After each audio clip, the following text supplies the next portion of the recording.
Liverpool battling it out for the League Cup. Rob Scanlon, as you can see, is there for us now. Rob, both sides won midweek, the perfect preparation, and it's a great final, isn't it? No, it's two giant clubs going head to head. It is, absolutely. You'd have to say it's probably the second and third choice favourites for the competition have got to the final. Obviously, Manchester City getting knocked out, I think, gave everyone else a lift, because obviously City have been so dominant in the last few years in this competition, winning 5 out of the last 6. Chelsea haven't won it since 2015. You have to go back 10 years to the last time Liverpool won it.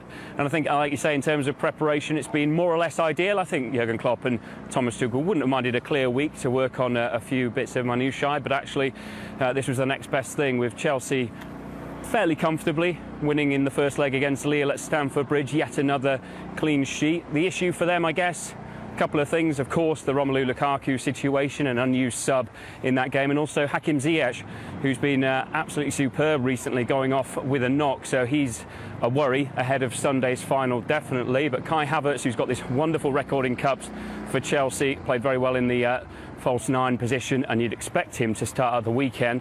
As with Liverpool, well, they absolutely brushed aside Leeds at Anfield. I don't think they're going to be given quite as much leeway here on Sunday. Virgil van Dijk's not going to be able to coast into the box from a corner, smashing a header like he was. Joel Matip going marching up the field, playing a 1-2 and then scoring. It really was an extraordinary game of football, that. But Liverpool come into this game with more players available, more confidence, more form. But as Peter quite rightly said, Chelsea are cup specialists. Thomas Tuchel is a cup final specialist, and that's why it's quite difficult to call this one. Absolutely, Rob. Liverpool haven't lifted it for 10 years, haven't lifted this trophy for 10 years. But if they do lift it on Sunday, they will be the team that have won the most League Cups. They're currently tied with Manchester City. So that's an extra incentive for Liverpool as well, isn't it? Yeah, I was listening to a few podcasts on the drive over here, actually, with Liverpool fans, and they were saying that does actually mean quite a bit to them. They're level with Manchester City, 8 trophies apiece, of course, 48 domestic trophies for Liverpool in their incredible history. They've got that sort of wall of champions, haven't they, at Anfield, so they'll be looking to add the 2022 League Cup final to that, and it does mean a lot. Manchester City, obviously, with those 5 wins in the last 6 years, have got level pegging with them, 8 apiece. Chelsea on 5, along with Aston Villa, who won the first ever League Cup trophy. But it is something that Jurgen Klopp's been asked about quite a lot down the years. He's of course won the Premier League for the first ever time. He's won the Champions League. He's reached many domestic finals, but not quite got over the line. And for the players, this one would really mean a lot. And of course, it would spur them on towards this title race that we're all anticipating. So Andrew Robertson here talking about the importance of this competition to the players. We've not done as well in domestic competitions than we would like to over the last couple of years. And, you know, we've obviously got a good chance to put that right. You know, we've came over every hurdle so far, and we realise how good, you know, a cup run is. And, you know, that game against Arsenal and beating them away, and, you know, our fans behind the goal, it was incredible, and we want to create, you know, happy memories at Wembley as well.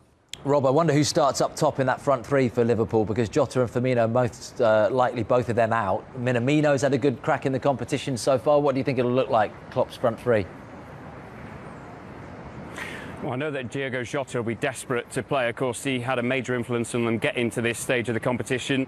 He scored against Arsenal. I interviewed him a few weeks ago, actually, when they were talking about going, obviously, for the 4 remaining competitions that they're in. He joined from Wolves, desperate to win trophies, and he's been absolutely superb. So although he's carrying an injury, there is talk that he could train today and possibly tomorrow, and they'll assess him ahead of this weekend. And he'll be absolutely desperate to play. But with Liverpool, in this season's competition, they've used 29 players, including 3 goalkeepers. Klopp has confirmed that Kelleher will be in goal rather than Alisson, but apart from that, well, it is difficult to call. Like you say, Minamino scored 4 goals in this competition, and it would mean a lot to him to play as well. I think the best managers, generally, when they've been resting and rotating players, will say, right, you're rested for this game, but this is the match I want you to play in, and prepare them for the final and things like that. I think we'll see that with Chelsea. I think we'll see that with Liverpool in their selection. So, yeah, you can't imagine that, considering the form that Mo Salah's in, Sadio Mane, they won't play.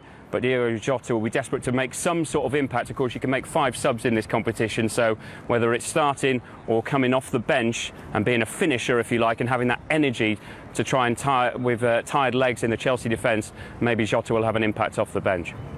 Absolutely, and Rob, this is a chance for Chelsea and Thomas Tuchel to win another trophy and their second in just a month. Yeah, you sound very pleased about that, don't you?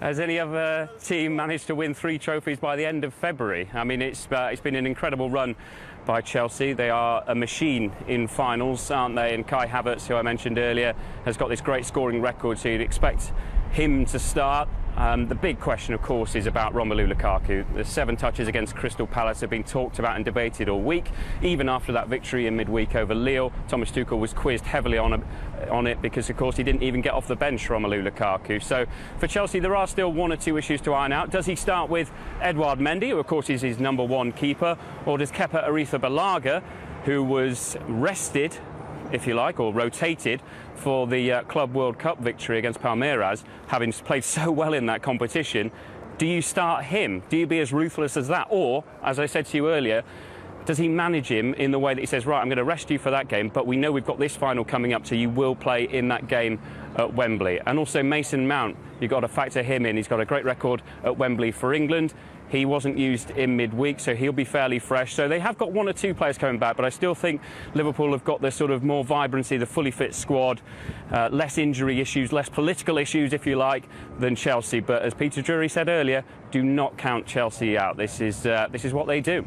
And he's very rarely wrong, Mr. Drury, isn't he? Rob, top man, London's looking beautiful. It's all set, isn't it, for Sunday's League Cup final at Wembley. We've been asking you who the hero's going to be. Hashtag PL fans in that League Cup final between Liverpool and Chelsea. Bongani says Salah and Mane to win the Carabao Cup for Liverpool on Sunday. And Sean says hero for the League Cup final will be Mo Salah. Would be great for him to score the winning goal in a cup competition after the AFCON defeat. Chelsea fans, where are you? Get in touch. Hashtag PL fans. I feel like a lot of people will be saying Mo Salah. Yeah. And rightly so, I suppose. Right, that's it for part 1. But coming up after the break, we'll really... Kante plays like he did the other night. Wow, Liverpool. Big occasion. He is a man for the big occasion. He's a player, isn't by he? the way. Yeah. What about Burnley, going back to the Premier League? Because, I mean, back-to-back wins for Burnley is astonishing. Those 6 points has put them right in the mix. They do this every single season. Yeah. We all write them off. You know what? We were all crazy. And you know what? I'm claiming to be the oracle on this one because I refuse to write short. No, do you know what I did? Why would you, when you look back over the years? So I'll tell you something, Will. 3-4 months ago, I said no chance. They'll get out of it because Sean Dyche. And then gradually,